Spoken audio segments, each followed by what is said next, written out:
Hello, അസ്സലാമലൈക്കും. Exercise തുടങ്ങല്ലേ? പറഞ്ഞോളെ. പിന്നെ ഒന്ന് റെക്കോർഡ് ചെയ്യട്ടോ ഇൻഷാല്ലാ. അസ്സലാമലൈക്കും. അപ്പൊ നമ്മള് തുടങ്ങാം. എന്താണ് കുടുംബജീവിതം പറഞ്ഞിട്ട് തന്നെ തുടങ്ങാം.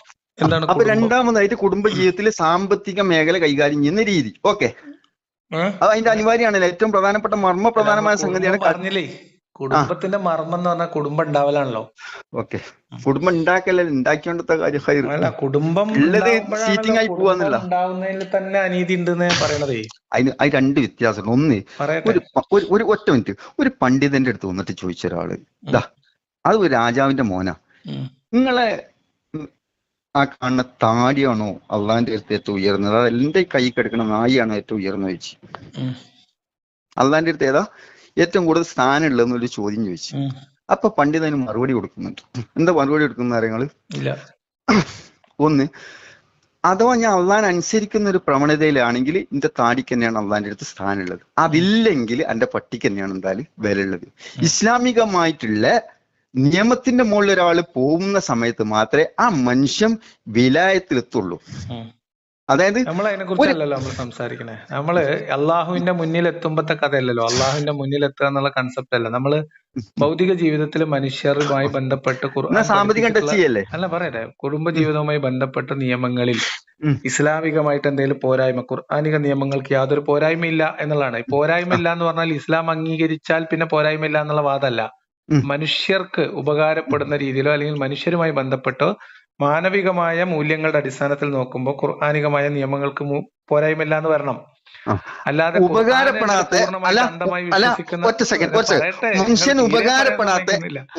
അതായത് ഖുർആനികമായിട്ട് പൂർണ്ണമായിട്ടാണ് വിശ്വസിച്ചാൽ പിന്നെ അതിൽ പോരായ്മ കണ്ടെത്താൻ കഴിയൂലല്ലോ. ഒരു കുഴപ്പമില്ലല്ലോ. അങ്ങനെയല്ല.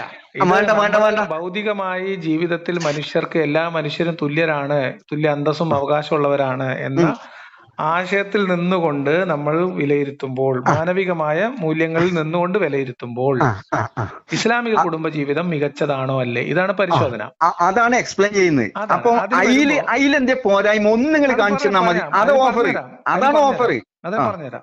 അത് എല്ലാം പോരായ്മയാണ്, സകലതും പോരായ്മ. ഒന്ന് കാട്ടി തന്ന 26,000 രൂപ തരും നമുക്ക്. അതെ, അത്ര ഗ്യാരണ്ടിയിലാണ് ഞാൻ പറഞ്ഞത്. ഒരു പോരായ്മ ഞാൻ ഡിസൈൻ ചെയ്ത് തരും. നിങ്ങൾക്ക് അറിയില്ല, നിങ്ങളെ ഒരു നയാ പൈസ എനിക്ക് വേണ്ട. നിങ്ങൾക്ക് അറിയില്ല, അതുകൊണ്ടാണ് പറയുന്നത്. പറയാം, പോരായ്മകൾ ഓരോന്ന് പറഞ്ഞുതരാം. ഓക്കെ, നിങ്ങൾ പൈസ തരികയാണെങ്കിൽ അത് ആർക്കെങ്കിലും പാവപ്പെട്ടവർക്ക് ഞാൻ കൊണ്ടുവന്നേരും. ഇപ്പൊ ഈ വിഷയവുമായി ബന്ധപ്പെട്ട് നിങ്ങൾ പരാജയപ്പെടുകയാണ് എന്ന് 1,00,000 രൂപ മനസ്സിലായാലും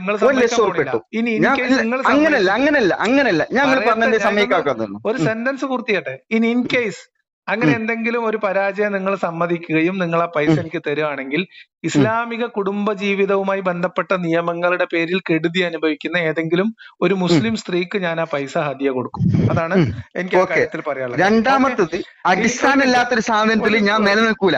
ഞാൻ എന്റെ താടിയും തൊപ്പിയാണ് ഒഴിവാക്കും. ഞാൻ പറയട്ടെ. അപ്പോ കുടുംബജീവിതം എന്ന് പറയുന്ന, ഇസ്ലാമിന്റെ കുടുംബം എന്ന് പറയുന്ന സങ്കല്പത്തിൽ തന്നെ മാരകമായ പിഴവുണ്ട്. ഇസ്ലാമിക കുടുംബം എന്ന് പറഞ്ഞാൽ രണ്ടു വ്യക്തികൾ തുല്യമായ അന്തസ്സും അവകാശവും ആത്മാഭിമാനവും ഉള്ള രണ്ട് വ്യക്തികളുടെ ഒരു സംഗമമോ അവരുടെ തമ്മിലുള്ള ഒരു ധാരണ പ്രകാരമുള്ള ഒരു കുടുംബമായിട്ടോ നിലവരുന്ന ഒരു സാധനമല്ല. പുരുഷാധിപത്യം കേന്ദ്രീകൃതമായി പുരുഷന്മാരാൽ നിശ്ചയിക്കപ്പെട്ട് പുരുഷന്മാരാൽ ഉണ്ടാക്കിയെടുക്കുന്ന ഒരു സംവിധാനമാണ് ഇസ്ലാമിക കുടുംബം എന്ന് പറഞ്ഞാൽ. ഇസ്ലാമിക നിയമം അനുസരിച്ച് കുടുംബം ഉണ്ടാവുക എന്ന പ്രക്രിയ വിവാഹമാണ്. ആ വിവാഹവുമായി ബന്ധപ്പെട്ട് കുടുംബം ഉണ്ടായി വരുന്നത് പുരുഷനും സ്ത്രീയുടെ പിതാവും തമ്മിലുള്ള ധാരണയുടെ അടിസ്ഥാനത്തിലാണ്. അവര് തമ്മിലാണ് കാര്യങ്ങൾ പറഞ്ഞുറപ്പിക്കുന്നത്. അവര് തമ്മിലാണ് വിവാഹത്തിന്റെ കാര്യങ്ങൾ നടക്കുന്നത്. വിവാഹത്തിലെ വാക്യങ്ങൾ പറയുന്നത് പോലും അവരാണ്. അപ്പോ ഒരു പുരുഷൻ കുടുംബം ഉണ്ടാക്കണമെന്ന് ആഗ്രഹിക്കുമ്പോൾ മറ്റൊരു പുരുഷനിൽ നിന്ന് ഒരു സ്ത്രീയെ കരാർ ഉറപ്പിച്ച് വാങ്ങുന്ന ഏർപ്പാടാണ് ഇസ്ലാമിലെ കുടുംബം. അത് തന്നെ ഇൻഹ്യൂമൻ ആയിട്ടുള്ള ഒരു പരിപാടിയാണ്. ആ കുടുംബ ജീവിതത്തിൽ ഈ സ്ത്രീയെ സംബന്ധിച്ച് യാതൊരു തെരഞ്ഞെടുപ്പോ തീരുമാനമോ അഭിപ്രായമോ ആ വിവാഹത്തിൽ തന്നെയുമില്ല. അത് കഴിഞ്ഞാൽ പിന്നെ ഭർത്താവിനെ അനുസരിക്കുക. നിങ്ങൾ നേരത്തെ പറഞ്ഞു, ഭർത്താവിന്റെ തൃപ്തിയിലാണ് ഇസ്ലാമികമായി കുടുംബജീവിതത്തിൽ ഒരു സ്ത്രീയുടെ സ്വർഗപ്രവേശം ഇരിക്കുന്നത്. പുരുഷന്റെ സ്വർഗം ഉമ്മാന്റെ കാലിന്റെ അടിയിലാണെങ്കിൽ സ്ത്രീയുടെ സ്വർഗം ഭർത്താവിന്റെ തൃപ്തിയിലാണ് എന്ന് പറയുന്നതോടുകൂടി ഖുർആനിൽ അല്ലാഹ് പറയുന്നു, നിങ്ങളിൽ ഉത്തമയായ സ്ത്രീകൾ ഭർത്താവിനോട് അനുസരണയുള്ളവരായിരിക്കും. അപ്പൊ ഈ അനുസരണയിൽ ഭർത്താവിന് കീഴിൽ ഭർത്താവിന്റെ ആജ്ഞകൾ അനുസരിച്ച് ഭർത്താവിന്റെ തൃപ്തിക്ക് വേണ്ടി ജീവിക്കുന്ന ഒരു സ്ത്രീയാണ് കുടുംബം. ദാറ്റ് മീൻസ് ഇസ്ലാമിൽ ആക്ച്വലി സ്ത്രീയും പുരുഷനും തുല്യമായ അന്തസ്സുള്ളവരായി പരിഗണിക്കപ്പെടുന്ന ഒരു കുടുംബമേ ഇല്ല. ആ കുടുംബം എന്ന് പറയുന്ന സങ്കല്പം തന്നെ അങ്ങേയറ്റം മനുഷ്യത്വ വിരുദ്ധമായ, സ്ത്രീ വിരുദ്ധമായ ഒരു പ്രസ്ഥാനമാണ് എന്നുള്ളതാണ് എന്റെ ഒന്നാമത്തെ കാര്യം. അപ്പൊ അതിൽ നമുക്ക് സംസാരിക്കാം. പിന്നെ ആ കുടുംബജീവിതത്തിലേക്ക് കടക്കുന്ന വിവാഹം, അതിൽ സ്ത്രീയുടെ അവകാശം, ഇതൊക്കെ പറയാം. എന്നിട്ട് നമുക്ക് കുടുംബം പറയാം. പറഞ്ഞോളൂ. അപ്പം അത് നിങ്ങൾ മനസ്സിലാക്കി വെച്ചാണ് ഞാൻ കുറ്റപ്പെടുത്തുന്നില്ല. അത് പിന്നെ സമൂഹത്തിൽ 99% ആളുകളുടെയും വിവരക്കേടോട് വരുന്ന കാഴ്ചപ്പാടാണ്. ഞാൻ വ്യത്യസ്തമായ ദിശയിലേക്ക് നീങ്ങുന്നത്, അതിനെപ്പറ്റി ഞാൻ പറയുന്നില്ല. പക്ഷെ ഞാനത് നിങ്ങളെ മുമ്പിൽ അവതരിപ്പിച്ചിട്ട് അതിലൊരു ന്യൂനതകൾ കാണിച്ചെന്നാൽ ഞങ്ങൾക്ക് തര 50,000 എന്നാ പറയുന്നത് കുടുംബജീവിതത്തിൽ. അതാണ് പറഞ്ഞത് ക്ഷമയോട് കൂടി കാട്ടുള്ളി എന്ന് പറയുന്നത്. ഓക്കെ, ഇതാണ് അറിവിന് വലിയ വില ഉണ്ട്, കോടികൾ വില മതിക്കാൻ പറ്റാത്ത സാധനം. അതുകൊണ്ടേ പറയുന്നത് നിങ്ങൾ ഒന്ന് ക്ഷമിച്ച് കേട്ടാൽ മതി, ബാക്കിയൊക്കെ പറയാം. അറിവെന്ന് അഹങ്കരിക്കരുത്, അന്ധവിശ്വാസത്തെ അറിവെന്ന് അഹങ്കരിക്കരുത്. ഒരു വ്യക്തിനെ സംബന്ധിച്ചിടത്തോളം മറ്റൊരുത്തന്റെ വിശ്വാസം അന്ധവിശ്വാസമാണ്. ആ വ്യക്തിന്റെ വിശ്വാസം അപ്പുറത്ത് നോക്കി അന്ധവിശ്വാസമാണെന്നും അതിനേക്കാൾ മികച്ച അറിവില്ലെന്നും അഹങ്കരിക്കരുത് നിങ്ങളോട് പറഞ്ഞത്. പക്ഷെ അഹങ്കരിക്കല്ല നിങ്ങൾ. ഞാൻ ഇത്രത്തും ഈ സംഗതി വേദനയോട്, നിങ്ങളുടെ അറിവിൽ അഹങ്കാരമുണ്ട്, നിങ്ങളുടെ അറിവിൽ നിങ്ങൾക്ക് അഹങ്കാരമുണ്ട്. ആ അറിവ് എന്നെ സംബന്ധിച്ച് അന്ധവിശ്വാസമാണ്. ഇത് കേൾക്കുന്ന ലക്ഷക്കണക്കിന് സ്ത്രീകൾ ഇത് കേട്ടാൽ ആ സ്ത്രീകൾക്കെല്ലാം നിങ്ങളുടെ അറിവ് എന്ന് പറയുന്നത് വിവരക്കേടായിട്ട് മനസ്സിലാവും. അതുകൊണ്ടാണ് ഞാൻ പറഞ്ഞത് ഞങ്ങൾക്ക് ഓഫർ വെക്കുന്നത്. അതുകൊണ്ടാണ് ഇത് കേൾക്കുന്ന മുസ്ലിം സ്ത്രീകൾ ഉൾപ്പെടെയുള്ള മുഴുവൻ മനുഷ്യർക്കും വേണ്ടി നിങ്ങൾ വിശദീകരിച്ചോളൂ. അല്ലാഹുവിൽ ബർക്കത്ത് എന്നാ ശ്രദ്ധിച്ചോളി. നിങ്ങൾ പറഞ്ഞു സ്ത്രീകളെ സംബന്ധിച്ചിടത്തോളം അവിടെ പുരുഷന്മാരുടെ കീഴിൽ ഒന്നുകൂടെ അടിച്ചമർത്തി പറഞ്ഞു കഴിഞ്ഞാൽ ഒരു അടിമകളായിട്ട് ജീവിക്കുന്ന പ്രവണതയാണ് ഇസ്ലാമിന്റെ വീക്ഷണത്തിൽ നിലനിൽക്കുന്നത് എന്നുള്ളതാണ് പറഞ്ഞു. ഞാൻ പറയുന്നത് ആ കുടുംബ ജീവിതം 100% വിജയിക്കണമെങ്കിൽ ഈ പുരുഷനുമായിട്ട് ബന്ധപ്പെട്ട വിഷയങ്ങളിൽ സ്ത്രീ ചില കാര്യങ്ങൾ ശ്രദ്ധിക്കാതിരുന്നു കഴിഞ്ഞാൽ വലിയ അപകടം സംഭവിക്കുന്നുണ്ട്. ആ അപകടത്തിനെ കുറിച്ച് പറയുമ്പോൾ എനിക്ക് കാര്യം എന്താണെന്ന് മനസ്സിലാവും. ഒരു ഉദാഹരണം കുറിച്ച് പറയാം. ആദ്യം കുടുംബം ഉണ്ടാക്കുന്നത് ആരാണ്? കുടുംബം മുന്നോട്ട് പോണ വിഷയമല്ല പറയുന്നത്. ഇസ്ലാമികമായി ഒരു കുടുംബം രൂപപ്പെടുന്നത് ആരൊക്കെ തമ്മിലുള്ള കരാറിന്റെ അടിസ്ഥാനത്തിലാണ്? ഒന്ന്, ഒരു കുടുംബമായിട്ട് വരുന്നതിന് മുമ്പ് പെണ്ണ് കാണാൻ പോകുന്ന സമയത്ത് നല്ല ഇഷ്ടമായിരിക്കും അല്ലെ. കല്യാണം കഴിഞ്ഞ ശേഷമാണ് സ്നേഹം ഉണ്ടായിത്തീരുക. ഉണ്ടോ? ഇഷ്ടവും സ്നേഹം തമ്മിൽ വ്യത്യാസമുണ്ട്. രണ്ട് ഘടകമാണ്. ഞാനൊരു ബൈക്ക് കൊണ്ടുപോകാൻ വേണ്ടി നോക്കുമ്പോൾ അതിന്റെ ഇടയിൽ നിങ്ങൾ കയറുമ്പോൾ രണ്ടും കട അവിടെ അടിച്ചു നിൽക്കും. അതാണ് വിഷയം. വളരെ ക്രിസ്റ്റൽ ക്ലിയർ ആയിട്ട് സ്റ്റെപ്പ് ബൈ സ്റ്റെപ്പ് ആയിട്ട് നമ്മളൊരു വീട് പണിയുന്ന പോലെ നമ്മൾ അടിസ്ഥാനം ക്ലിയർ ആക്കി ഓരോ കല്ല് സൂക്ഷ്മമായി പെറുക്കി വെക്കാണ്. ഓക്കെ, അപ്പൊ ഒരു കുടുംബ ജീവിതത്തിൽ ഇത് ഡിസൈൻ ചെയ്തത് അതിൻ്റെ ഉള്ളിലുള്ള അവസ്ഥകളെ വെച്ചുകൊണ്ടാണ് അള്ളാഹു തആല തയ്യാറാക്കുന്നത്. ഇപ്പൊ ഉദാഹരണം പറഞ്ഞു കഴിഞ്ഞാൽ വാപ്പ മോനോട് ഇന്ന കാര്യം ചെയ്യുന്നു പറഞ്ഞു. ഇതൊന്ന് വെരിഫൈ ചെയ്യാൻ വേണ്ടിയിട്ട് ഉമ്മാനോട് ചോദിച്ചു, വാപ്പ എങ്ങനെ പറഞ്ഞത്, എന്തമ്മ ചെയ്യേണ്ടേന്ന് ചോദിച്ച സമയത്ത് മോനോട് പറഞ്ഞു അത് ഞങ്ങളുടെ വിട്ടാളുടെ പരിഗണിക്കണ്ടെന്ന് പറഞ്ഞു. ഇനി വാപ്പല്ല പോലീസ് സ്റ്റേഷനിൽ മെനക്കെട്ടാലും ആ മോനെ പിടിച്ചോടത്ത് കിട്ടൂല. ഒരു മാർഗം ആ കുട്ടീനെ രക്ഷിക്കല്ല. അതേ സ്ഥാനത്ത് വാപ്പ പറഞ്ഞത് ഈ പൂർത്തിയാക്കിയുള്ള മോനെന്ന് ഉമ്മ സപ്പോർട്ട് ചെയ്ത് കഴിഞ്ഞാൽ ആ മോൻ ഭൂമിയിലോടിയും പോയിട്ട് നശിക്കാനും പോണില്ല. കണ്ടോ? ഇതിന് വാപ്പാനെ സപ്പോർട്ട് ചെയ്യാന്നുള്ള പണി എടുക്കേണ്ട ആള് ഉമ്മയാണ്. അഥവാ ഒരു ഭർത്താവ് ജീവിതകാലത്ത് ഏതെങ്കിലും ഒരു പെണ്ണുമായിട്ട് ബന്ധപ്പെട്ടത് ഈ സ്ത്രീ അറിഞ്ഞു കഴിഞ്ഞാൽ പിന്നെ ഏത് സൈക്കോളജിസ്റ്റിന്റെ അടുത്ത് പോയാലും അതിന് പരിഹാരം കണ്ടെത്താൻ കഴിയൂല. ആ കുടുംബ കുളം തോണ്ടി. ഇസ്ലാമിന്റെ കൺസെപ്റ്റ് അനുസരിച്ച് ഓരോ വിഷയങ്ങളും വ്യക്തമായ രീതിയിൽ ഉണർത്തുന്നുണ്ട്. രണ്ടാമത്തെ സംഗതി, നിങ്ങൾ ഉദ്ദേശിച്ച പോലെ ഒന്നുകൂടി പറയാം, നിങ്ങൾ ഉദ്ദേശിച്ച പോലെ അതിനെ പറയുന്നത് നിങ്ങൾ ഉദ്ദേശിക്കുന്നത് പോലെ വെറും സ്ത്രീകൾ അടിച്ചമർത്തല്ല. ഇതേ ചാൻസ് ഓൾറെഡി അല്ലാഹു തആല സ്ത്രീകൾക്കും കൊടുക്കുന്നുണ്ട്. പുരുഷന്മാരുടെ മുകളിൽ ആധിപത്യം. അത് നിങ്ങൾ ശ്രദ്ധിച്ചിട്ടില്ലെങ്കിൽ ഞാൻ ഉണർത്തി തരാം. അത്യാവശ്യം മക്കളെ അല്ല ഇതും കൂടി ഞാൻ പറയുന്നത് ഞാൻ പറയുന്നത് കുടുംബം എന്താന്ന് ഡിഫൈൻ ചെയ്യാൻ പറഞ്ഞു. നിങ്ങൾ ഏകദേശം ഒരു 20 മിനിറ്റ് വെറുതെ അതിമ കിടന്ന് അങ്ങോട്ടും ഇങ്ങോട്ടും ആയി. അവസാനം കുടുംബം എന്താണ്, ഇസ്ലാമിക കുടുംബം എന്താണ് എന്ന് ഞാൻ പറഞ്ഞു കഴിഞ്ഞു. ഞാൻ അതിലുള്ള ഫിലോസഫികളാണ് പറയുന്നത്. അല്ല, ഒരു മിനിറ്റ്. അത് കഴിഞ്ഞ് നിങ്ങൾ റെസ്റ്റ് എടുത്തു. റെസ്റ്റ് കഴിഞ്ഞ് വന്നിട്ട് നിങ്ങൾ പറയുന്നത് കുടുംബം രൂപപ്പെടുന്നതുമായി ബന്ധപ്പെട്ട് തന്നെ ഇസ്ലാമിന്റെ കുടുംബ ജീവിതം അപാകത നിറഞ്ഞതാണെന്നും അള്ളാഹുവിന്റെ നിയമം സ്ത്രീ വിരുദ്ധമാണെന്നും മനുഷ്യത്വ വിരുദ്ധമാണെന്നും പറഞ്ഞു.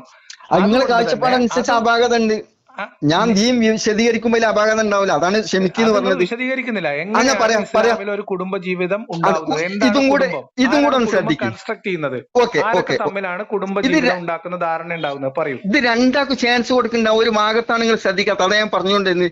അതായത് മക്കളൊക്കെ വലുതായി ഒരു ഗൾഫ് കൺട്രിയിലൊക്കെ പോയി അത്യാവശ്യം വരുമാനമൊക്കെ വരാൻ സമയത്ത് യാദൃശ്ചികമായിട്ട് ഈ കോൺസ്റ്റബിൾ പോസ്റ്റിൽ നിന്ന് CI പോസ്റ്റിലേക്ക് ഈ ഭാര്യ മാറുന്നുണ്ട്. സ്വന്തം ഭർത്താവിനെ മക്കളെ മുമ്പിൽ നിർത്തിക്കൊണ്ട്. ഞാൻ ചോദിക്കുന്നത് നിങ്ങൾ വേറെന്തോ പറയാം. ധൃതി കൂട്ടല് നിങ്ങൾ പറയുന്നു ഭർത്താക്കന്മാരെ അടിച്ചമർത്തിയിട്ടാണ് സ്ത്രീകൾ പോകുന്നതെന്ന് പറയുന്നുണ്ട്. ഞാൻ പറഞ്ഞ നേരെ ഉൾട്ടാണ്.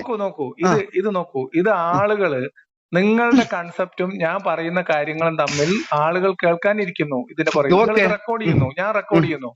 ഞാൻ വളരെ ക്ലിയർ ആയിട്ട് നമ്മൾ തമ്മിൽ സംസാരിച്ച ഓരോ ഘട്ടമായിട്ട് തന്നെ അത് അപ്ലോഡ് ചെയ്യും. തീർച്ചയായിട്ടും ഇത് കൂടുതലായിട്ടുള്ള വിശ്വാസികൾ കേൾക്കണം എന്നാണ് ഞാൻ ആഗ്രഹിക്കുന്നത്.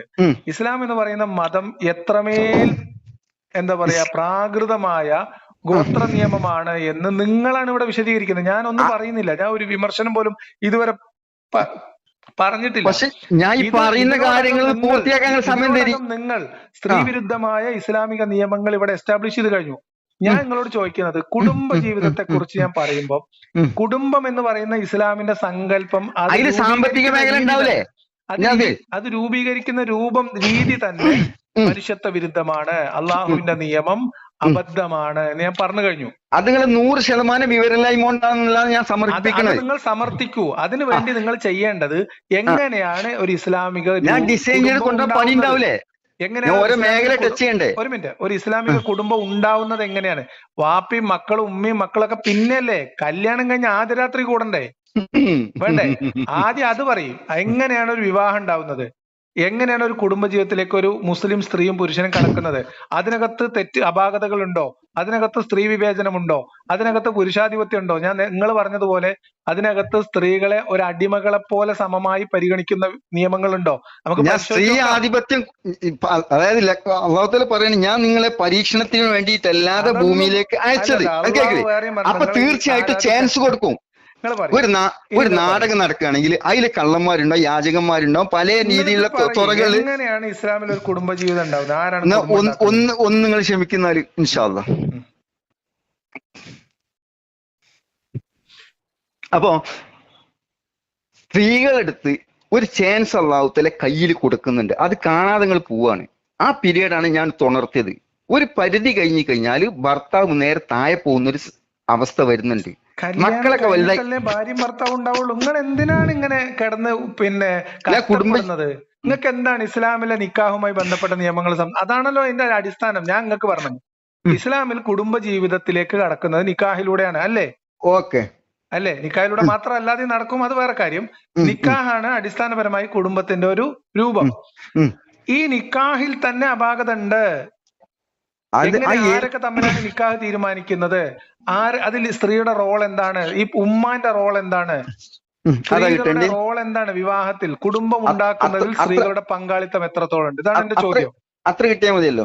മതി. ഒരു ഇസ്ലാമികമായിട്ട് ഒരു ഭാര്യയും ഭർത്താവ് ഒരുമിച്ച് ജീവിച്ചുകൊണ്ടിരിക്കുന്ന സാഹചര്യത്തിൽ മക്കൾക്ക് വിവാഹം വന്നു കഴിഞ്ഞാൽ അവിടെ ഒരു മഷൂറ എന്ന് പറയുന്ന കൂടിയാലോചനയുടെ വിഷയം. മഷൂറ മൂമിനിങ്ങളുടെ സിഫത്താണ്. അതുകൊണ്ട് അത് ഒഴിവാക്കിയിട്ട് ഒരു മൂമിനാണെന്നുള്ള അവകാശപ്പെടാൻ പറ്റൂല. അതുകൊണ്ട് കുടുംബത്തിൽ ആ വിഷയം ആധികാരികമായിട്ട് ചർച്ച ചെയ്യും. അതിൽ നിന്നും ഏറ്റവും ആ വിഷയത്തിൽ പരിഗണന കൊടുക്കുന്ന എന്താ വെച്ച് കഴിഞ്ഞാൽ ഉമ്മാന്റെ അഭിപ്രായം വാപ്പാന്റെ തീരുമാനങ്ങളോടെ വരികയാണ്. ഒരിക്കലും വാപ്പ ഒരു മക്കൾക്ക് വിവാഹം അന്വേഷിച്ച് നോക്കുമ്പോൾ അതിന്റെ A മുതൽ Z വരെ പൂർത്തിയാക്കാതെ കെട്ടിച്ചു കൊടുക്കൂല. അത് അഥവാ വാപ്പ ഭ്രാന്തനാണ്, അല്ലെങ്കിൽ ഒരു വിവരദോഷിയാണ്, ആ സാഹചര്യത്തിലെ മറിച്ച് ചിന്തിക്കേണ്ടതുള്ളൂ. വാപ്പ 100% മോളെ കാര്യത്തിൽ ഒരു നല്ല തീരുമാനം എടുക്കുന്നുള്ള കാഴ്ചപ്പാടാണെങ്കിൽ തീർത്തും മക്കളും ഒരുമിച്ച് കൂടി ആ വിഷയത്തിൽ അവിടെ വെച്ചിട്ടൊരു തീരുമാനം ഉള്ളുന്നെടുക്കണം. എന്നിട്ട് വേണം ആ വിഷയത്തിനൊരു തീരുമാനം കൊടുക്കാൻ. അത് അത്ര ഇത് വരുന്നുള്ളൂ. നമുക്കൊക്കെ മക്കള് കല്യാണം കഴിച്ച് പോകുന്നതല്ലേ. അവിടെ എന്തൊരു അഭിപ്രായക്കേട്? പറയും. പിന്നെ നിങ്ങളിപ്പോ ഈ പറഞ്ഞതിൽ എന്താ പിന്നെ പറഞ്ഞത്? പിന്നെ പറഞ്ഞു നിങ്ങൾ പിന്നെ പറഞ്ഞു പറഞ്ഞതിൽ എന്താ അറിയോ? നിങ്ങൾ പറഞ്ഞതിലുള്ള ഒരു പ്രധാനപ്പെട്ട പോയിന്റ് ഉം. ഉമ്മാന്റെ ഉമ്മാന്റെ അഭിപ്രായം വാപ്പാന്റെ തീരുമാനത്തിലൂടെ വരും എന്നാണ്. ആ അപ്പോഴേ സെക്സ് ആവുള്ളൂ, അല്ലെങ്കിൽ അപകടം ചെയ്യും.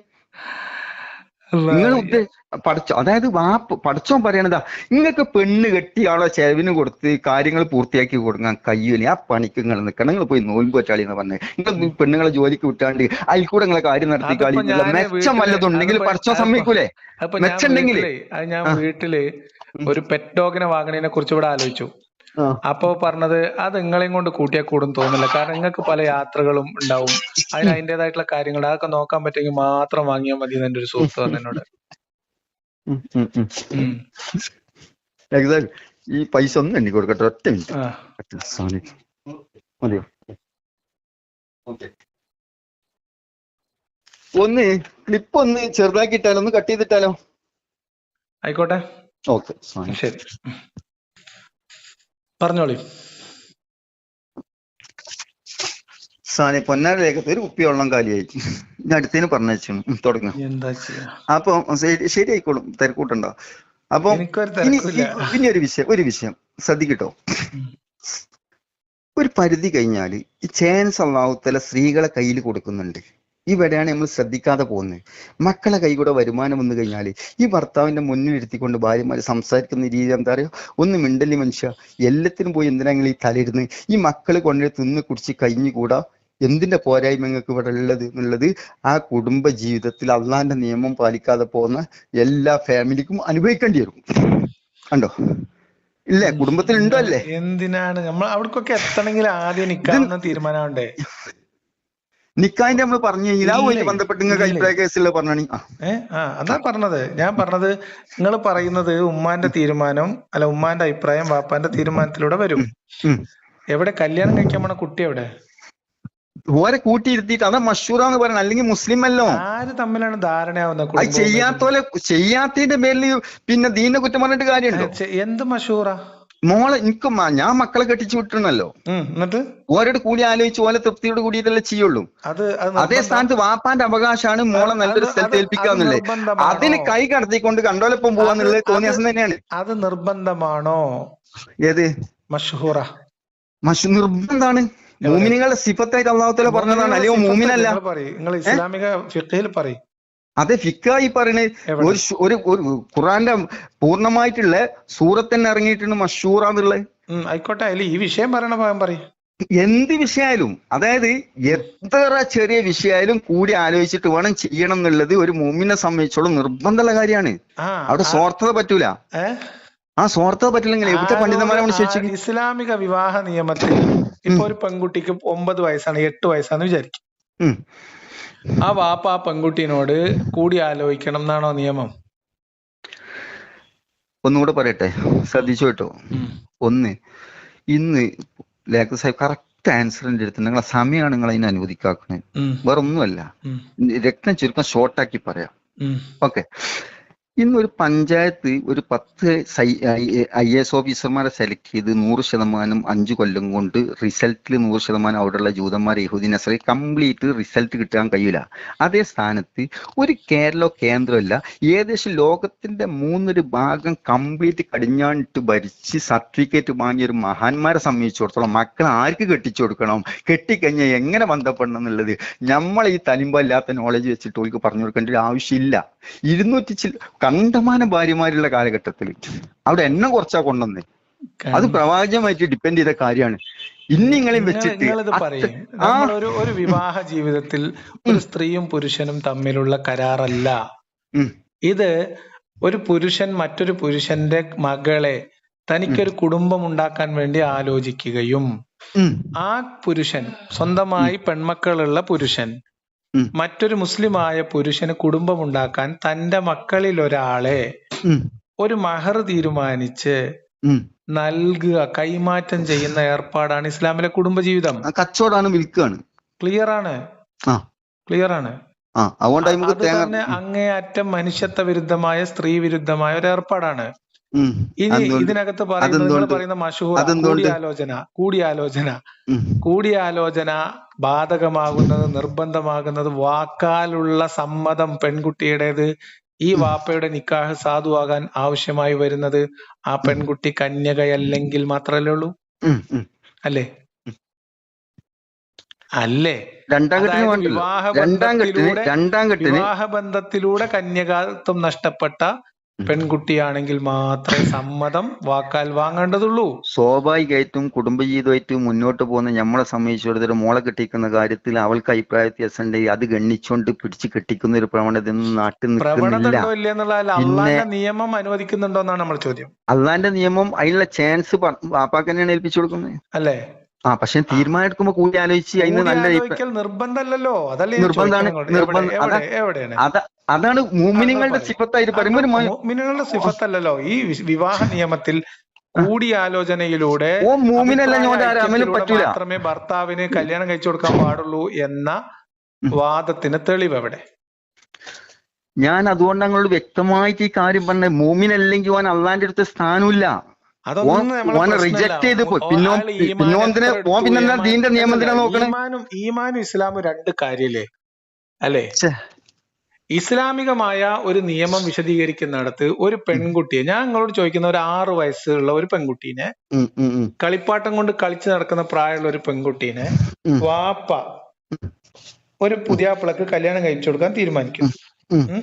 പള്ളിക്കൽ ഇപ്പൊ ഇമാമായി വന്നു, പുതിയൊരു ഉസ്താദ് ഹബീബായി വന്നതാണ്, കല്യാണപ്രായമായി, കല്യാണം ആലോചിക്കുന്നത്.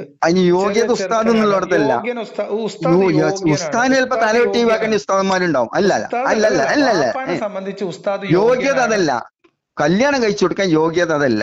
ആ കല്യാണം കഴിച്ചു കൊടുക്കാനുള്ള യോഗ്യത ഉണ്ട് എന്ന് വാപ്പാക്ക് തോന്നി, വാപ്പാക്ക് ബോധ്യപ്പെട്ടു.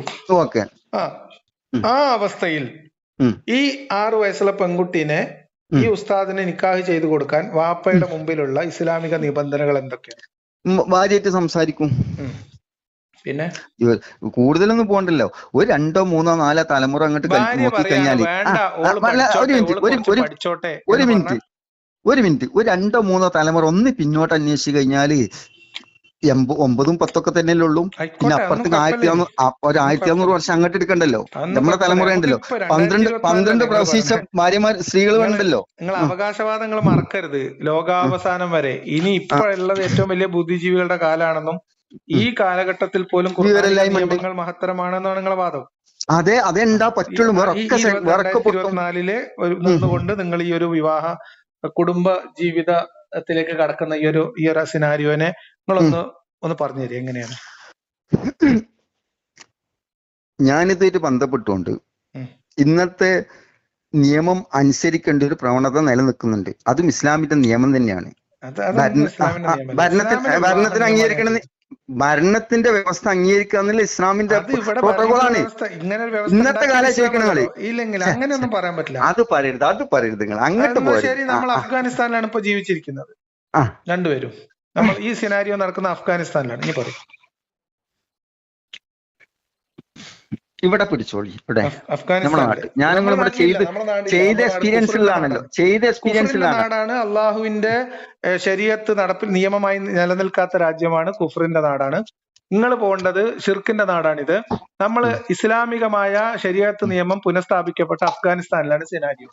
പറഞ്ഞോളൂ. ഇസ്ലാമിക നിയമം നടപ്പിലാക്കാൻ യാതൊരു തടസ്സമില്ലാത്തൊരു നാട്. അവിടുത്തെ ഒരു വിവാഹത്തെ കുറിച്ചാണ്, അവിടെ ഒരു കുടുംബജീവിതം ഉണ്ടാക്കുന്നതിൽ നമുക്ക് ഇസ്ലാമിന്റെ കുടുംബജീവിത വ്യവസ്ഥ ഒന്ന് ആലോചിച്ച് നോക്കാം. അവിടെ ഇസ്ലാമിക നിയമമാണ് നടക്കുന്നത് വെച്ചെങ്കിൽ ശരിയാണ്. ഇസ്ലാമിക നിയമത്തിന്റെ പേരിൽ വേറെ എന്തെങ്കിലും നടക്കുകയാണെങ്കിൽ അത് തെറ്റ് തന്നെയാണ്. അവിടെ ഇങ്ങനെ വിവാഹപ്രായത്തിന്റെ പരിമിതി ഒന്നുമില്ല. ശരീഅത്തനുസരിച്ച് പ്രായപരിധി നിശ്ചയിക്കപ്പെട്ടിട്ടില്ല. അതുകൊണ്ട് അവിടെ ജീവിക്കുന്ന ഒരു വാപ്പ അവരുടെ 6 വയസ്സോ 5 വയസ്സുള്ള ഒരു പെൺകുട്ടീനെ ഒരു ഉസ്താദിന് കല്യാണം നിക്കാഹ് ചെയ്തു കൊടുക്കാൻ തീരുമാനിക്കും. ഒന്നാമതായിട്ട് സഹാബാക്കൾ നോക്കുക, അവര് മൂമിനാണോ എന്നുള്ളത് പരിശോധിക്കും, ക്വാളിറ്റി ഉണ്ടോ എന്നുള്ളത് പരിശോധിക്കും. ആദ്യ ഘടകമാണ്.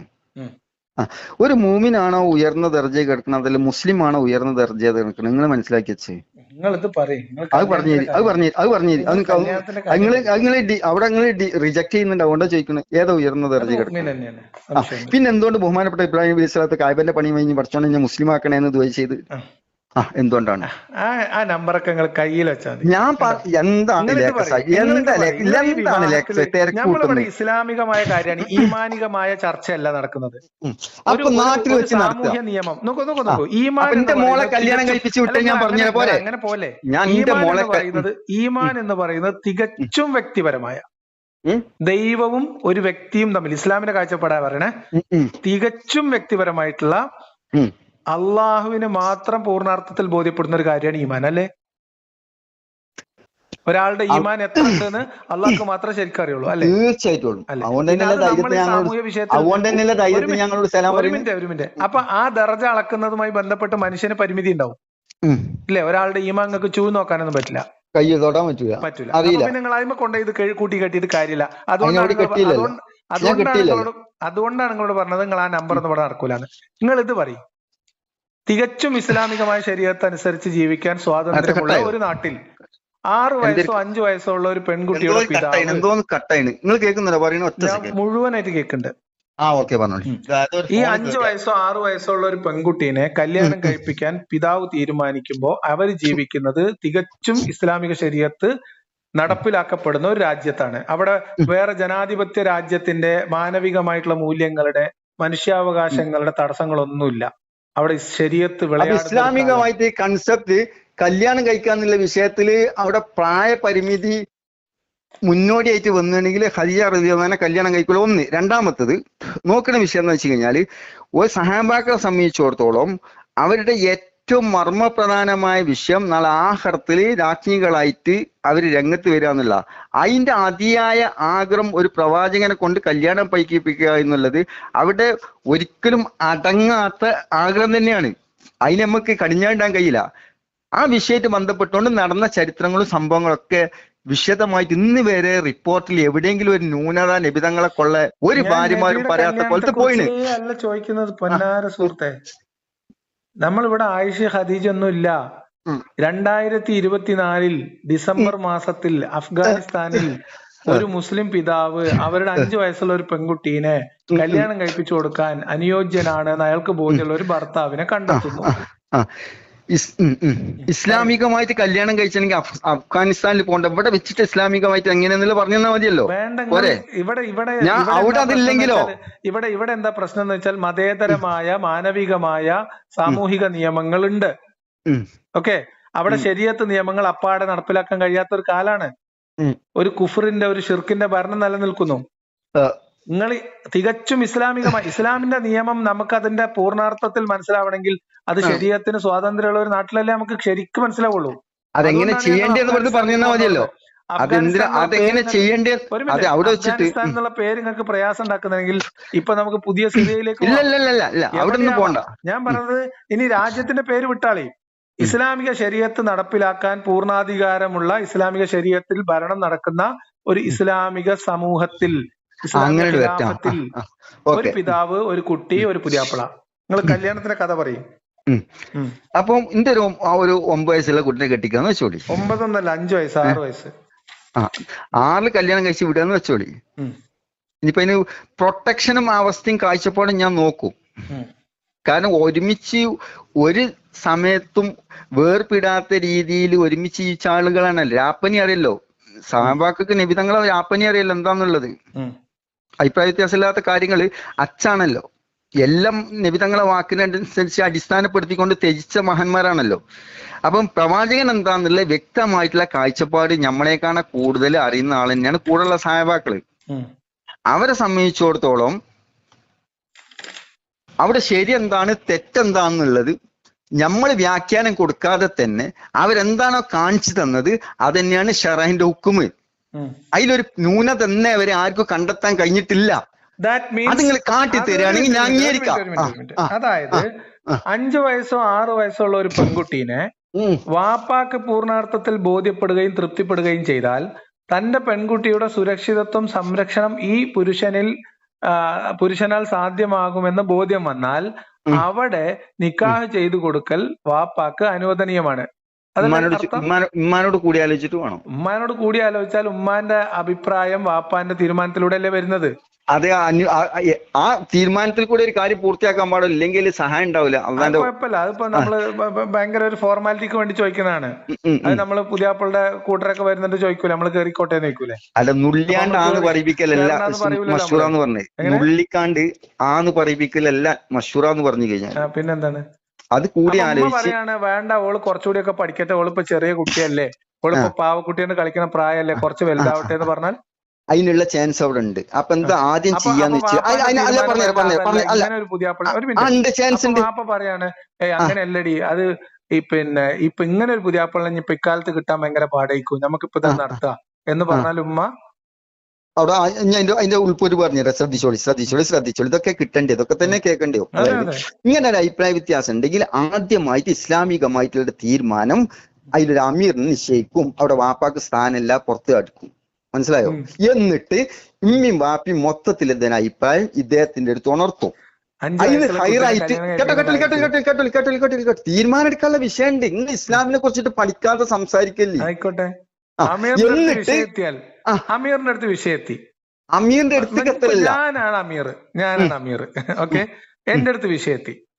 അമീറിന്റെ അടുത്ത് വിഷയം എത്തുമ്പോ അമീർ പരിഗണിക്കേണ്ടത് ഇസ്ലാമികമായിട്ട് ഈ പുരുഷൻ മുന്നോട്ട് വെക്കുന്ന ആവശ്യം ന്യായമാണോ അല്ലേ എന്നല്ലേ ഉള്ളൂ. ഇസ്ലാമികമായി മതപരമായ കാര്യമല്ലേ അമീറിന് പരിഗണിക്കാൻ പറ്റുള്ളൂ. ഒന്നും കൂടെ ശ്രദ്ധിക്കുക. അതായത് പല രീതിയിലുള്ള വിഷയങ്ങളും പ്രവാചകന്റെ കാലഘട്ടത്തിലും സഹാബാക്കളെ കാലഘട്ടത്തിലും വന്നിട്ടുണ്ട്. ഒരുപാട് സംഭവങ്ങൾ നമുക്ക് മനസ്സിലാക്കിക്കാൻ പറ്റുന്നുണ്ടല്ലോ. ഓരോ സ്ത്രീകൾ ചെന്നിട്ട് ഈ സാധനത്തിന് എനിക്ക് വേണ്ടെന്ന് പറഞ്ഞ് ചെന്നിട്ടുണ്ടല്ലോ. നിങ്ങൾക്ക് വെറുതെ കോംപ്ലിക്കേഷൻ ഉണ്ടാക്കാണ്. അമീറിന്റെ അടുത്തേക്ക് പോയാലും അമീർ മതത്തിന്റെ കാര്യം നോക്കണ്ടുള്ളൂ. ഒന്നാമത്തെ കാര്യം. ഒരു മിനിറ്റ് ഞാൻ പറയട്ടെ. അമീറിന്റെ അടുത്തേക്ക് പോണ്ട, അത് എന്റെ തീരുമാനമാണ്, അത് നടപ്പിലാക്കുന്നതാണ് ഉചിതം എന്നാണ് എന്റെ തീരുമാനം, അത് ഞാൻ നടപ്പിലാക്കാൻ പോവുകയാണ് എന്ന് വാപ്പ പറഞ്ഞു. ഇസ്ലാമിൽ തെറ്റാണോ? അല്ലേ? തെറ്റാണ്. എങ്ങനെ? കിട്ടുന്നത് ഞാൻ പറഞ്ഞത് തെളിവ് തന്നാ മതി. തെളിവ് കൃത്യമായിട്ട് തരാം. ബദറിൽ ആളുകളെ പിടിച്ചോണ്ടെന്നു കല്യാണക്കഥ പറയുമ്പോഴാണ് അതന്നെ മഷൂറിന്റെ വിഷയം പറഞ്ഞ നിങ്ങൾ അങ്ങോട്ട് ഗണ്ണിച്ച് പോലെ ഞാൻ നിങ്ങളോട് പറഞ്ഞു. നിങ്ങൾ പറയുന്ന ഒരു വിഷയത്തിന് ഞാൻ പൊട്ടി 1,00,000 ഉറുപ്പ്യ നിങ്ങൾക്ക് തരാന്നുള്ള ഞങ്ങൾ സംസാരിക്കുന്നത്. നിങ്ങൾ മഷൂറിനെ ഗണ്ണിക്കാണ്. ഈ മഷൂറ എന്നുള്ളത് നിങ്ങൾ പൊട്ടിക്കാണ്, അല്ല എന്നുള്ളത് ഞാൻ തിരുത്തുകയാണ്. തെളിവ് നിങ്ങൾ ചോദിച്ച തെളിവ് ഞാൻ തരാം. തെളിവ് നിങ്ങൾക്ക് തരണമെങ്കിൽ അതിന് തന്നെ എടുത്ത് തരണല്ലോ. ഞാൻ എന്റെ കയ്യിൽ നിന്ന് എടുത്ത് തന്നെ നിങ്ങൾ അംഗീകരിക്കൂലല്ലോ. ബദറിൽ ആളുകളെ പിടിച്ചോണ്ടെന്നു ബന്ദികളാക്കി. എന്നതിന് ശേഷം സഹാബാക്കൾ ഒരുമിച്ച് കൂടി. അവിടെ ഇവരെ എങ്ങനെ ഏത് രീതിയിലാണ് ഇവരെ കാര്യത്തിൽ തീരുമാനം എടുക്കേണ്ടത് എന്നുള്ള നിലക്കാണ് ഒരുമിച്ച് കൂടുന്നത്. അപ്പൊ പല രീതിയിൽ അഭിപ്രായങ്ങൾ. ഒരു സെക്കൻഡ് പൊന്നാറ മുത്തേ മഷൂർ കൂടുമ്പോ പിടികൂടപ്പെട്ട എല്ലാരും അവിടെ ജീവനോടെ ഉണ്ടായിരുന്നോ? ബാക്കിയുള്ള ആരൊക്കെ കയ്യിലുള്ളതിനെ കുറിച്ചിട്ടാണല്ലോ മഷൂർ ചെയ്യുന്നത്. പിടികൂടപ്പെട്ട എല്ലാവരും യുദ്ധം കഴിഞ്ഞു, യുദ്ധക്കളത്തിൽ മരിച്ചോല് പോട്ടെ, പിടികൂടപ്പെട്ട് മദീനയിലേക്ക് യാത്രക്ക് കൊണ്ടുവന്നുകൊണ്ടിരുന്ന എല്ലാവരും മദീനയിൽ എത്തിയിരുന്നോ മഷൂറക്ക് മുമ്പ്? ഞാൻ ഒന്ന് ശ്രദ്ധിക്കട്ടെ ലേഖ സാഹിബ്, ചരിത്രം പറഞ്ഞാൽ ഞാൻ നിങ്ങൾ കഴിച്ചിലാവില്ല. അതുകൊണ്ടാ പറഞ്ഞത് ഈ മഷൂറ കൂടുമ്പോ മഷൂറ കൂടുമ്പോ ആവശ്യമില്ല. തികച്ചും അത്ര പൂർണ്ണമായ നിർബന്ധമുള്ള കാര്യമല്ല എന്നതിന്റെ തെളിവാണ് നിങ്ങൾ ഇപ്പൊ പറഞ്ഞ ഉദാഹരണം. അതായത് മക്കയിൽ നിന്ന് ബദറിൽ നിന്ന് ബന്ദികളെ പിടിച്ചു കെട്ടി കൊണ്ടുപോകുന്ന കൂട്ടത്തിൽ മഷൂറയൊക്കെ നടക്കുന്നതിന് മുൻപ് തന്നെ നളർ ബിൻ ഹാരിസിനെയും ഉഖബ ഇബ്നു അബീ മുഅയ്ത്തിനെയും വഴിയിൽ വെച്ച് തന്നെ കൊല്ലാൻ നബി ഉത്തരവിട്ടില്ലേ? എന്ത് മഷൂറിന്റെ അടിസ്ഥാനത്തിലാ? ചരിത്രങ്ങളിലേക്ക് കയറിയാൽ സാധാ ആളുകള് അന്ധകാരത്തിലായി. ഒരു മിനിറ്റ് മഷൂറത്തും നടന്നിട്ടില്ല, അള്ളാഹുവിന്റെ തീരുമാനവും വന്നിട്ടില്ല. ഞാൻ നിങ്ങൾക്ക് തെളിവ് കാണിച്ചു തന്നാലോ? നിങ്ങൾ എന്താ തരുക? മഷൂറത്തും നടന്നിട്ടില്ല, ഞാൻ അതുകൊണ്ടേ പറഞ്ഞു നിങ്ങൾ അറിയാത്ത കാര്യങ്ങളാണ്. നിങ്ങൾ അറിവില്ലായ്മയാണ് നിങ്ങളെ ഈ മറ്റൊരു ദിശയിലേക്ക് പോകണം. അത് തിരുത്താൻ തന്നെയാണ് സംസാരിക്കണം. ചർച്ച ചെയ്യാമെന്ന് ഞങ്ങൾ ബദറിലേക്ക് പോയപ്പോ ഞാൻ ആ സംഭവങ്ങൾ ഓർമ്മിച്ചു. ഇതൊന്ന് പറയട്ടെ, ഇങ്ങോട്ട് ഉണ്ടോ അല്ലേ നിങ്ങൾ പരിശോധിക്കും. ഓക്കെ, ഇത് അപ്പൊ സഹാബാക്കൾ ഒരുമിച്ച് കൂടിയിട്ട് നമ്മളെ കയ്യിലുള്ള ഈ ആളുകളുടെ വിഷയത്തിൽ നമ്മൾ എന്താണ് ട്രാക്ക് കാണേണ്ടി എന്നുള്ള വിഷയത്തിൽ അഭിപ്രായങ്ങൾ മൊത്തത്തിൽ മഷൂറിന്റെ അടിസ്ഥാനത്തിൽ ചെയ്യുന്നുണ്ട്. ആ സമയത്ത് പല സഹാബാക്കളിൽ നിന്ന് വ്യത്യസ്തമായിട്ടുള്ള അഭിപ്രായങ്ങളാണ് വന്ന് ശ്രദ്ധിച്ചോളി. ഒന്ന്, അവരിൽ കൂടെ വിദ്യാഭ്യാസപരമായ കാര്യങ്ങളിലേക്ക് അവരെ ഉപയോഗപ്പെടുത്താവുന്ന ഒരു വിഭാഗം. രണ്ടാമത്തെ വിഭാഗം അവരെ തലവെട്ടി ഒഴിവാക്കാന്നുള്ള വിഭാഗം. മൂന്നാമത്തെ വിഭാഗം, ഇത് ശ്രദ്ധിക്കണം, എത്ര ഇഷ്യൂസ് കിടക്കുന്ന കാര്യങ്ങളാണിത്. മുണ്ടലി ഞാൻ കാട്ടിത്തരാം അല്ലെങ്കിൽ പറയണ വഴിയെ കേൾക്കും. പറയണ വഴിയെ കേൾക്കും. കാര്യം നമുക്കറിയാവുന്ന ഒരു കാര്യം നിങ്ങൾ വക്രീകരിക്കുമ്പോ അത് കേട്ടോണ്ടിരിക്കുന്ന എന്റെ വക്രീകരിക്കല്ല, നിങ്ങൾ ഇസ്ലാമിന്റെ പാർട്ടികൾ ഗണ്ണിക്കാണ്. എന്ത് മഷഹൂറത്ത്? ഉമർ വന്നു പറഞ്ഞു തലവെട്ടണം, അബൂബക്കർ പറഞ്ഞു കൂട്ടം കുടുംബമാണ്, അവരെ നമുക്ക് വേറെ ഏതെങ്കിലും രീതിയിൽ നിലനിർത്തുകയോ അല്ലെങ്കിൽ അവരെ ഉപയോഗപ്പെടുത്തുകയോ അല്ലെങ്കിൽ അബൂബക്കറും ഉമറുമായിട്ട് മുഹമ്മദ് കൂടിയാലോചന ഒറ്റക്കൊറ്റക്ക് നടത്തി അല്ലേ? ഇതിനാണ് മഷൂറ എന്ന് പറയുന്നത്. പൊന്നാര മുത്ത ഒന്ന് ശ്രദ്ധിക്ക്, ഇങ്ങോട്ട് ഞാൻ ഇങ്ങോട്ട് കഴിഞ്ഞിട്ട് നിങ്ങൾ എടുത്ത് അടുക്കി. വ്യക്തമല്ലോ കാര്യം പറയുമ്പോൾ എവിടേക്കായി പോണത്? ഞാൻ നിങ്ങൾ ഏതൊരു ഭാഗം കുറച്ച് ക്ഷമിച്ചെങ്കിൽ ആളുകൾക്ക് കാര്യം മനസ്സിലാവും. ആളുകൾക്ക് ഇപ്പൊ തന്നെ ഏകദേശം കാര്യം മനസ്സിലായി. അതായിക്കോട്ടെ, അത് ഓരോരുത്തർ താല്പര്യം അനുസരിച്ച് എടുക്കട്ടെ. ഞാൻ പറഞ്ഞോന്ന് വെച്ചാൽ അപ്പൊ മൂന്നാമത്തെ ഇവ അഭിപ്രായപ്പെട്ട് അവരിന്നും പൈസ വാങ്ങിയിട്ട് അവരെ വിടാന്ന്. അതേ സ്ഥാനത്ത് ആ മൂന്നാമത്തെ അഭിപ്രായത്തിന്റെ കൂടെ നബി നിന്നു. ഇങ്ങോട്ട് കേൾക്കി.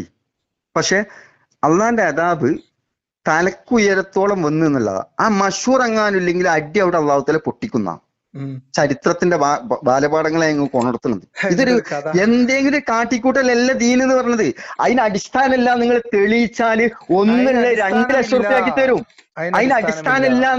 അതിന്റെ അടിസ്ഥാനത്തിനെ കുറിച്ചിട്ടുള്ള വിവരക്കേടാണ് ഈ സമൂഹം വളർത്തിക്കൊണ്ടിരിക്കുന്നത്. നിങ്ങൾ അങ്ങനെ എന്തെങ്കിലും പറഞ്ഞു പോയാലൊന്നും ഇവിടെ നടക്കൂല. നമ്മളെ കുടുംബജീവിതം കുടുംബജീവിതവുമായി ബന്ധപ്പെട്ട് ഒരു വാപ്പയോ വല്ലിപ്പയോ ഒരു പെൺകുട്ടിയുടെ ഒരു കന്യകയായ ബിക്റായ പെൺകുട്ടിയുടെ വിവാഹ കാര്യത്തിൽ ഒരു തീരുമാനമെടുത്താൽ അതിനെ എതിർക്കാൻ അവകാശമുള്ളത് ആർക്കൊക്കെയാണ്? വാപ്പാന്റെ കാര്യത്തിൽ ഉമ്മാക്ക് അഭിപ്രായ വ്യത്യാസം ഉണ്ടോ? വാപ്പ തീരുമാനമെടുത്താൽ എതിർക്കാൻ അവകാശം. ആ വാപ്പ ആ തീരുമാനപ്രകാരം ഈ കുട്ടീനെ നിക്കാഹ് ചെയ്ത് കൊടുത്തു എന്ന് വിചാരിച്ചു. കൊടുത്തു. ആ നിക്കാഹ് അത് നിയമപരമല്ലെങ്കിൽ, സാധുത ഇല്ലെങ്കിൽ അത് അസാധുവാകുമല്ലോ, ഇല്ലേ? നിയമപരമല്ലാത്ത നിക്കാഹുകൾ അസാധുവാകൂലേ? നിയമത്തിന്റെ അടിസ്ഥാനത്തിലാണല്ലോ ചെയ്യുന്നത്, പിന്നെ എങ്ങനെ അസാധുവും? അതെ. അപ്പൊ അങ്ങനെ ഒരു വാപ്പ വേറെ ആരുടെ ഇഷ്ടം പരിഗണിക്കാതെ സ്വന്തം മകളുടെ ഭാവി മാത്രം ആലോചിച്ച് ഭർത്താവിനെ കുറിച്ച് ബോധ്യം വന്നു. അതിന്റെ അടിസ്ഥാനത്തിൽ ഒരു ഭാര്യ, ഞങ്ങൾക്ക് ഫിഖ്ഹ് സുന്നി എന്നൊരു ഭാഗം വായിച്ചു തരാം കേട്ടോ. ആയിക്കോട്ടെ, ഞാൻ ഏകദേശം പഠിച്ച അനുഭവം കൊണ്ട് പിന്നെ നമുക്ക് വായിച്ചുതരാം. വിവാഹപ്രായം എന്ന കാര്യത്തിൽ പ്രായപൂർത്തിയായ സ്ത്രീകളെ കുറിച്ചാണ് ഇവിടെ പ്രായപൂർത്തിയായ സ്ത്രീകളെ കുറിച്ച് ചോദ്യം പറച്ചിൽ ആവശ്യമുണ്ട്, നിർബന്ധമാണ്.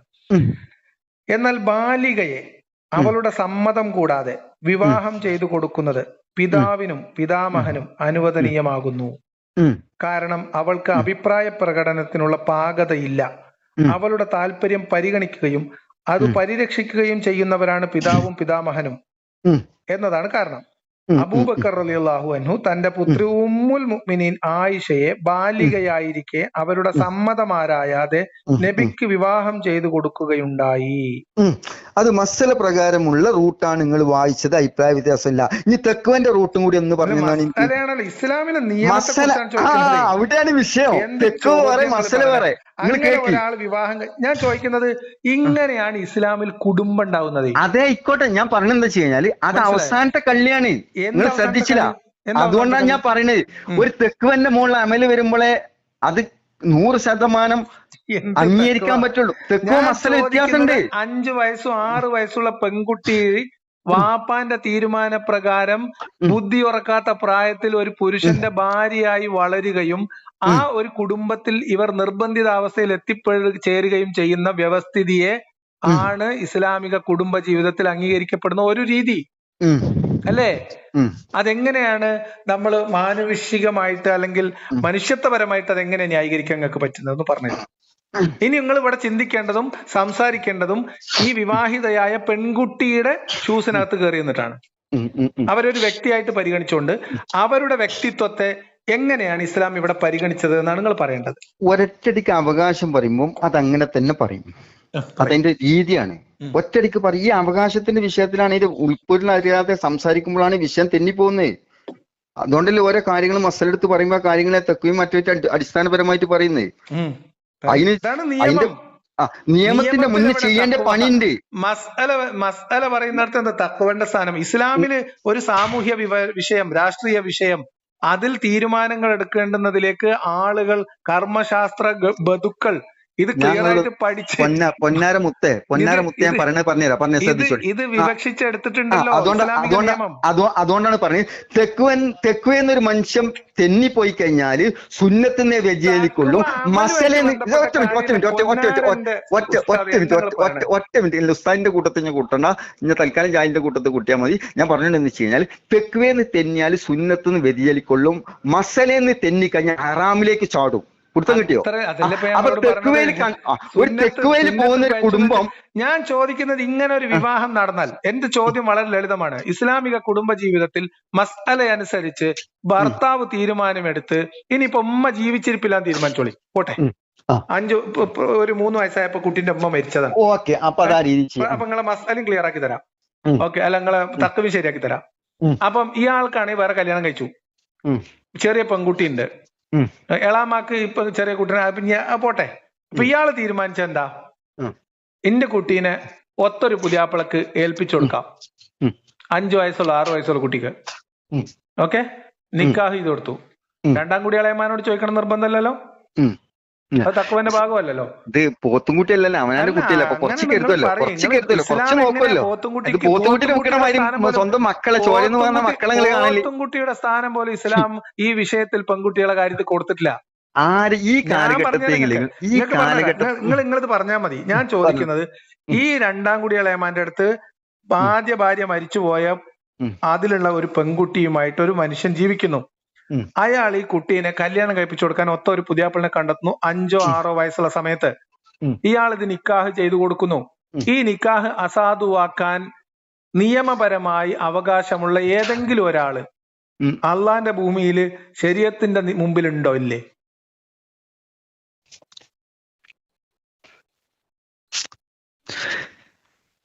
ശരീഅത്തിനെ സംബന്ധിച്ചിടത്തോളം അംഗീകരിക്കേണ്ട കാര്യം, അഭിപ്രായ വ്യത്യാസങ്ങൾ വീണ്ടും റിപ്പീറ്റ് ചെയ്ത് മഷൂറ ചെയ്തിട്ടാണ് ദീന്റെ ഏത് കാര്യങ്ങളിലും തീരുമാനം വരുത്തേണ്ടത്. ആ സ്ഥാനത്ത് അള്ളൊരു കാര്യം തീരുമാനിച്ച് റസൂൽ ഒരു കാര്യം തീരുമാനിച്ചു കഴിഞ്ഞാൽ അതിൽ പിന്നെ മാറ്റം വരുത്ത ഒരു മുഅ്മിനീങ്ങൾക്കും ലോകത്ത് അവകാശമല്ല. കഷ്ടം, നിങ്ങൾ എന്താണ് ഇങ്ങനെ? ഞാൻ ചോദിക്കുന്നത്, ഈ സിനാരിയോയിൽ ഒരു കല്യാണം 5 വയസ്സുള്ള ഒരു കുട്ടീനെ വാപ്പ അയാളുടെ ബോധ്യത്തിന്റെ അടിസ്ഥാനത്തിൽ അവരുടെ സംരക്ഷണം, അവരുടെ ഭാവിയൊക്കെ തീരുമാനിച്ച് മുന്നിൽ കണ്ട് അയാൾക്ക് ബോധ്യമുള്ള ഒരു പുതിയാപ്പിളക്ക് കല്യാണം കഴിപ്പിച്ചു കൊടുത്താൽ ആ നിക്കാഹ് അസാധുവാക്കാൻ കെൽപ്പുള്ള ഒരാള് അള്ളാന്റെ ഭൂമിയിൽ ഉണ്ടോ എന്നാണ് നിങ്ങളോട് ചോദ്യം. ഇല്ലല്ലോ, ഇല്ല.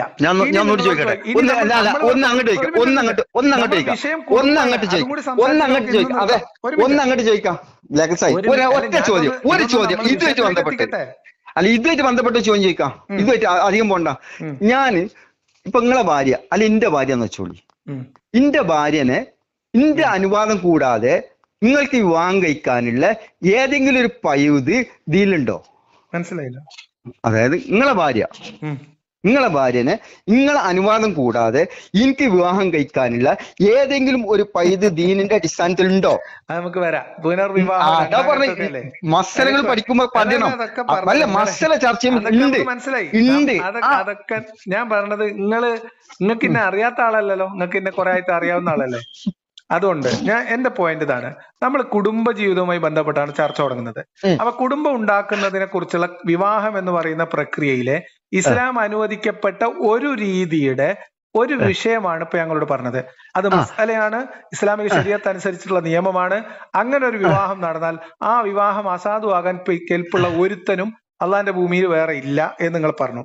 അതാണ് ശരീഅത്തിന്റെ നിയമവും. എന്നിരിക്കെ ഈ പെൺകുട്ടി ഒരു കുടുംബ ജീവിതത്തിന്റെ ഭാഗമാവുന്നത് ഇവരുടെ അറിവോടും പൂർണ്ണ തൃപ്തിയോടും കൂടിയാണോ? അല്ലേ? ഈ കുട്ടിയുടെ മനസ്സിൽ നിന്നുകൊണ്ട് നിങ്ങൾ ഇസ്ലാമിക കുടുംബ ജീവിതത്തിൽ ഈ ഒരു കുട്ടിയുടെ കുടുംബ ജീവിതത്തെ കുറിച്ച് നിങ്ങളൊന്ന് പറയും. അത് ഈ കുട്ടിയോട് കാണിച്ച അനീതിയാണോ, അവരുടെ അവകാശ നിഷേധമാണോ, സ്ത്രീ വിരുദ്ധതയാണോ, അള്ളാഹുവിന്റെ നിയമം എന്ന് പറയുന്ന അങ്ങേയറ്റം സ്ത്രീ വിരുദ്ധമായ മനുഷ്യത്വ വിരുദ്ധമായ ഒരു നിയമമാണെന്ന് ഈ സിനാരിയോ വെച്ച് ഞാൻ പ്രൂവ് ചെയ്ത് കഴിഞ്ഞു. ഇനി നിങ്ങൾക്ക് അത് അങ്ങനെ അല്ലാന്ന് സ്ഥാപിക്കാനുള്ള ഒരു വിഷയം പറഞ്ഞുതരാം. ഒരു 8, 6 അല്ലെങ്കിൽ ഒരു 9 വയസ്സ് വരുന്നതിന് മുന്നേ എല്ലാ വിഷയങ്ങളും കുട്ടിയായിട്ട് ബന്ധപ്പെട്ടത് കുട്ടിന്റെ സമ്മതത്തോട് കൂടിയിട്ടാണോ ബാപ്പ പൂർത്തിയാക്കല്, സ്കൂളിൽ ചേർത്തല്, മറ്റു കാര്യങ്ങൾ, ഇതിലെല്ലാം 100% കുട്ടി ഉൾക്കൊള്ളുന്നുണ്ടോ? കുട്ടിന്റെ ഭാവി നന്മ കണ്ടിട്ട് പക്കമായിട്ടുള്ള തീരുമാനം കാഴ്ചപ്പാടുണ്ടെങ്കിൽ മാത്രമേ പോത്തിനെ വിൽക്കുന്ന പോലെയല്ല മക്കൾ ഒരാൾ വിട്ടുകൊടുക്കുള്ളൂ. അതല്ല എന്നുള്ളത് നിങ്ങൾ പറയുന്നുണ്ട്, നിങ്ങൾ ഏറ്റവും വലിയ വിവരക്കേടാണ് ആ വിഷയത്തില്. അത്ര തന്നെ ഉള്ളതില്. പിന്നെ നിങ്ങള് ഇസ്ലാമിന്റെ തെക്കുവയിൽ കൂടെ സംസാരിക്കുമ്പോ നിങ്ങൾ മസലേക്ക് കയറാണ്. നിങ്ങൾ മസലേക്ക് കയറാണ്. തെക്ക് വിട്ടിട്ട് മസലേക്ക് പോകണ്ടേ? അവസാനത്തെ കല്യാണത്. നിങ്ങൾ തഖ്വ, അറിവ് അല്ലെങ്കിൽ ഈമാന് അറിവുമായിട്ട് ബന്ധപ്പെട്ട കാര്യം അല്ല എന്ന് പറഞ്ഞു. ഇന്ന് നിയമത്തെ കുറിച്ച് പറഞ്ഞു. ഇസ്ലാമിലെ ഒരു നിയമം കുടുംബ ജീവിതത്തിലെ നിയമവും അത് തഖ്വയായിട്ട് കൂട്ടിക്കുഴക്കുന്നതിന്റെ യുക്തി എന്താണ്? അത് മസല പ്രകാരമല്ല റസൂല് ജീവിച്ച, തെക്കുവന്റെ അടിസ്ഥാനത്തിലാണ് ജീവിച്ചത്. അതാണ് കൊയിലാൻ കൊണ്ടുവരുന്നത്. ഞാൻ പറയണത് ജിത്തിഹാദ് ചെയ്ത് ഉണ്ടാക്കുന്ന സാധനം മസല എന്ന് പറയുന്നത്. തഖ്വ കുറച്ച് കുറവുള്ള ആള് മസല പ്രകാരം ശരിയായ രീതിയിൽ ഒരു കാര്യം ചെയ്താൽ അത് അസാധുവാകുമോ? ഞാൻ ചോദിക്കട്ടെ, ഒരു മുൻകൂർ ജാമ്യം എടുക്കാൻ തഖ്വയുടെ കാര്യത്തിൽ സൂക്ഷ്മത കുറവ് ഒരാള് ഒരു കാര്യത്തിൽ മസല പ്രകാരം അല്ലെങ്കിൽ ഫിഖ്ഹി നിയമം അനുസരിച്ച് ശരീഅത്ത് അനുസരിച്ച് ചെയ്ത ഒരു കാര്യത്തെ അസാധുവാക്കുവോ? ബാങ്ക് കൊടുക്കുന്നുണ്ട്. ബാങ്ക് കൊടുത്തിട്ട് റിപ്ലൈ കൊടുത്തിട്ട് ഞാൻ തിരിച്ചു വിളിക്കാം. ഓക്കെ, ശരി.